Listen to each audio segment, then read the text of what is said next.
Hola amados, mi nombre es Rogelio Duarte y yo tengo hoy la bendición de compartir esta clase contigo, la prueba del corazón. Antes de hacerlo quisiera que oráramos juntos. Señor Jesús, danos oídos espirituales abiertos, Señor, para recibir y para atesorar en nuestro corazón todas las riquezas que hoy quieres compartir con nosotros. En el nombre de Jesús, amén. Y bueno, amados, como te habrás dado cuenta ya en tu clase, esto de la prueba del corazón habla básicamente de un asunto y habla acerca de el dinero efectivamente y cómo nosotros lo administramos, ¿de acuerdo? La Biblia de hecho habla mucho acerca del dinero, de las posesiones, de las riquezas. Y no es que Dios esté interesado en nuestras posesiones ni en nuestras riquezas, porque Dios mismo de por sí ya es dueño de todas las cosas. Pero Dios sí está interesado en una cosa. Y lo que Dios está interesado lo encontramos justamente ahí en Mateo 6:21. Dice, porque donde está tu tesoro, ahí mismo, justamente ahí donde está el tesoro va a estar tu corazón. Y eso es lo que Dios anda buscando. Anda buscando justamente que nuestro corazón esté ligado a Él. Sin embargo, nuestro corazón nunca estará ligado a Dios si nuestro bolsillo no está primeramente ligado con Él, ¿de acuerdo? Entonces, quiero hablar de dos principios que debemos de entender justamente para ponerlos como cimiento de lo que trataremos más adelante. Los dos principios que son los siguientes. Primero, es un principio que encuentras a lo largo de toda la Biblia, desde Génesis hasta Apocalipsis, y es justamente la honra a Dios. El principio de la honra a Dios no es un asunto que esté sujeto a una dispensación, que en la ley, no. La honra a Dios está desde Génesis hasta Apocalipsis, y lo puedes ver, por ejemplo, desde Génesis 4, como los hijos de Adán y Eva, Abel y Caín, presentan sus ofrendas al Señor, y cómo Dios se agrada de la ofrenda de Abel y de la de su hermano no, porque uno ofrece lo primero y lo mejor, busca honrar al Señor, mientras que el otro presenta cualquier cosa en cualquier momento. Dios nos está manifestando desde ahí cómo la honra es importante. Después Abraham vemos también cómo lo hace, después podemos irnos a Moisés y también lo hace Rey David, también lo hace. La honra al Señor está presente, qué decir del Nuevo Testamento, ¿verdad? Entonces la honra al Señor siempre está presente en la palabra de Dios y es algo que debemos nosotros de entender, que es un principio que debemos de seguir. Dios es dueño de todas las cosas.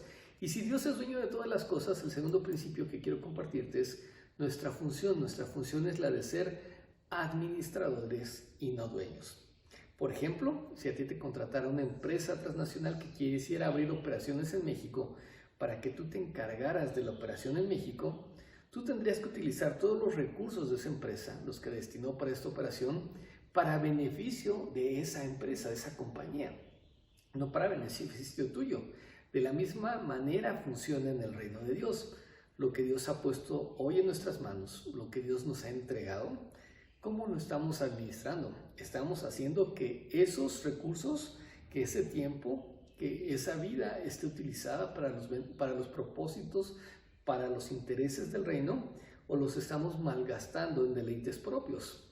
Tenemos que mirarnos al espejo de esta palabra y ver en qué estamos consumiendo nuestras vidas, ¿de acuerdo?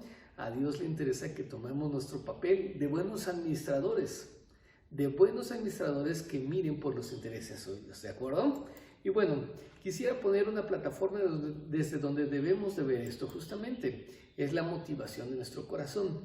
Y la motivación de nuestro corazón tiene que partir justamente del agradecimiento a Dios.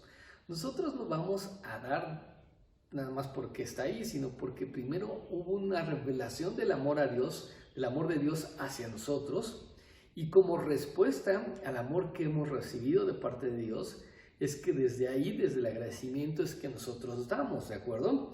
Por ejemplo, cuando el apóstol Pablo dice en 2 Corintios 9, dice que ninguno dé con tristeza ni por necesidad, porque Dios ama al dador alegre, se está refiriendo justamente a esto, que debemos de darlo, pero con un agradecimiento, no porque nos estén haciendo manita de puerco, como decimos, ¿verdad? Sino tenemos que hacerlo desde el agradecimiento, ¿de acuerdo?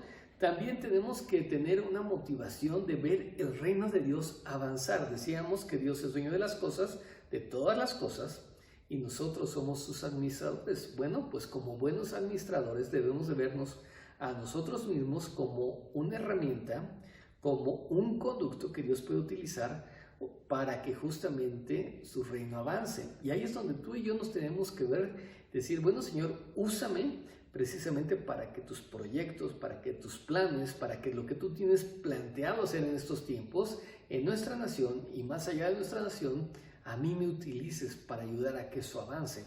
Y es por esto que también tenemos que tener esa motivación en nuestro corazón. Primero, el agradecimiento. Segundo, entonces, buscar que el reino de Dios avance, ¿de acuerdo? Y bueno, quisiera empezar ya entrando de lleno a la materia de la clase de un asunto que lo viste a lo largo de toda esta clase y es el tema del diezmo. Primero, como te decía, no es un concepto que esté anclado únicamente al Antiguo Testamento o únicamente a la ley de Moisés. El concepto del diezmo parte desde el principio que veíamos de honra a Dios, dar a Dios lo primero y lo mejor. Diezmo etimológicamente hablando, pues obviamente significa décima parte. Sin embargo, el diezmo no es un décimo, sino es el primer décimo, la primera décima parte de aquello que tú y yo recibimos. Esa primera parte en realidad le pertenece a Dios. No es un 10% cualquiera, es el primero y es el del Señor. Por ejemplo, tú alguna vez has pedido prestado algo, como yo también lo he hecho, y cuando tú terminas de utilizar aquello que te fue prestado, pues ¿qué haces? Pues lo normal es devolvérselo a aquella persona que te lo prestó. Cuando tú se lo devuelves, no le estás dando nada a esa persona, simplemente le estás devolviendo aquello que previamente ya era suyo. Bueno, pues de la misma manera es el diezmo. El diezmo es del Señor y lo único que hacemos es devolvérselo a Él. Él ciertamente está probando a través de ello nuestro corazón. Entonces tú tienes que entender que el poder del diezmo radica justamente en nuestra obediencia. Pero debemos de hacerlo de verlo no como un despojo, porque Dios no te está quitando algo a ti, sino tú le estás dando a Él algo que le pertenece al Señor. Además, el diezmo, déjame decirte que es fuente de vida. No es una imposición, no es algo que te lesione, es una oportunidad que tú y yo tenemos de ser utilizados por Dios y justamente a través de nuestro diezmo ver que el reino de Dios avance, ¿de acuerdo?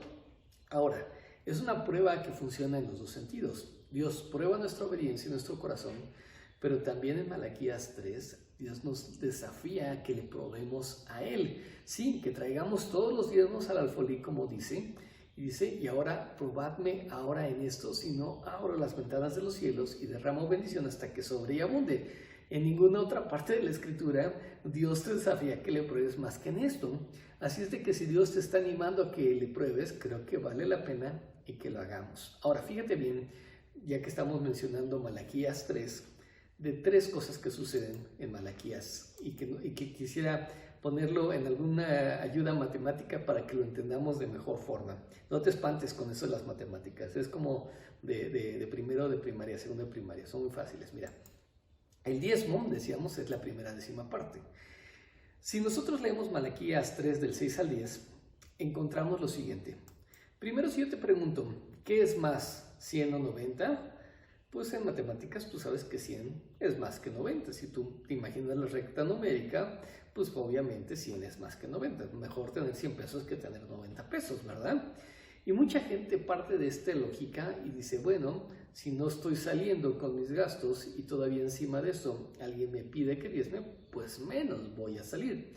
Tiene cierta lógica ese razonamiento, sin embargo no está pegado a la realidad en la cual vivimos. Si vemos nuevamente este pasaje que te menciono, Malaquías 3, Dios le está haciendo un reclamo al pueblo de Israel. Y el reclamo que le está haciendo es porque ellos han dejado de honrar al Señor con sus diezmos y ofrendas. De hecho, él dice, me han robado. Y menciona justamente la consecuencia de robarle. Cuando dice, bueno, ahora sois malditos, malditos sois con maldición porque la nación toda me habéis robado. Entonces, cuando nosotros tomamos el 100%, incluyendo el primer 10% que le pertenece al Señor, pues sí, tenemos el 100%, pero viene asociado a una maldición. Sin embargo, enseguida el Señor dice, traed ahora todos los diezmos al alfolí y haya alimento en mi casa, y verán si no abro las ventanas de los cielos y derramo bendición hasta que sobre y abunde.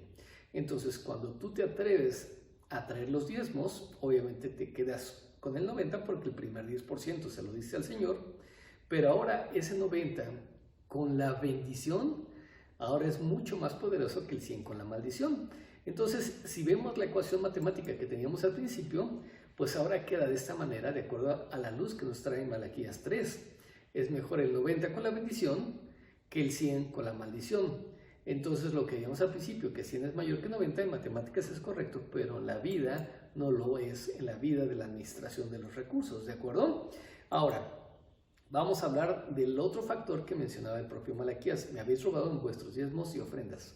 ¿Qué son las ofrendas? Ya vimos que el diezmo es la primera décima parte que le pertenece al Señor, mientras que las ofrendas son de tu 90%, es decir, una vez que has pagado el diezmo, y entonces tú te atreves a dar, ahora sí, por encima del 10%, todo lo que das por encima del 10%, justamente eso son las ofrendas, cuando tú das de tu 90%. Ahora, eso que tú das por encima del diezmo tiene un efecto multiplicador.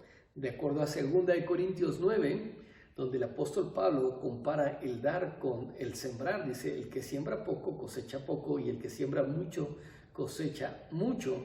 Entonces nos está hablando de que lo que damos por encima del diezmo, las ofrendas, tienen un efecto multiplicador en tu vida. Cuando tú te atreves a dar por encima justamente del diezmo, eso que tú estás dando es como si tú lo estuvieras sembrando, y la medida en lo que tú vas a cosechar siempre será mayor de la cantidad que tú sembraste. Ahora, el propio apóstol Pablo nos está diciendo, siembra más, pues para que coseches más. Y todos queremos ensancharnos porque todos tenemos necesidades y aún anhelos de crecer y progresar y prosperar. Por supuesto que son válidos, pero también tenemos que tener primeramente que el reino de Dios avance aquí en la tierra. Y también para eso, por supuesto que necesitamos recursos. Y esta es justamente una fórmula que funciona para que el reino de Dios avance aquí en la tierra, ¿de acuerdo?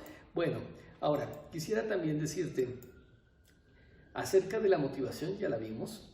La motivación debe estar basada, te recuerdo simplemente, en el agradecimiento a Dios y también en que el reino de Dios avance. Si nosotros perdemos de vista estos dos factores que ya habíamos visto y simplemente entendemos el principio de la multiplicación, estaremos perdiendo la esencia de cómo Dios quiere que nos conduzcamos en ello. Dice la palabra de Dios que raíz de todos los males es justamente el amor al dinero.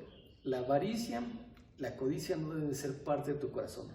Yo te animo a que siempre te mantengas en la posición del agradecimiento, que es la posición correcta para avanzar en el reino de Dios y en tus finanzas. Yo te quisiera para terminar de recomendarte 2 libros. Sé que la clase ha sido muy corta, tenemos limitado el tiempo, pero no quiero dejar pasar la oportunidad de recomendarte 2 libros. El primero de ellos es un libro que seguramente has escuchado de él, si no es que lo has leído, y se llama Viviendo más allá de lo posible, del pastor Wayne Myers. El hermano Myers aquí te habla de sus anécdotas maravillosas, todas ellas, y cómo cuando tú vives para dar, cambia tu vida. El segundo libro que quiero recomendarte es de Robert Morris, Una vida de bendición. Y estos 2 libros son 2 libros que tienes que tener en tu biblioteca personal, en los cuales vas a encontrar los principios de la palabra explicados y traducidos a una manera bien práctica, bien fácil de entender, y que si tú lo sigues, entonces vas a traer vida a tus finanzas, pero también a tu casa. Va a venir luz sobre ti. Nunca veas el dar como un asunto coercitivo en la iglesia. No lo es para nada. Es una manera simplemente de vincularnos nosotros con aquello que es importante para nuestro Dios. Es una manera de entender el propósito de nuestras vidas, que también es que hacer que el reino de Dios avance.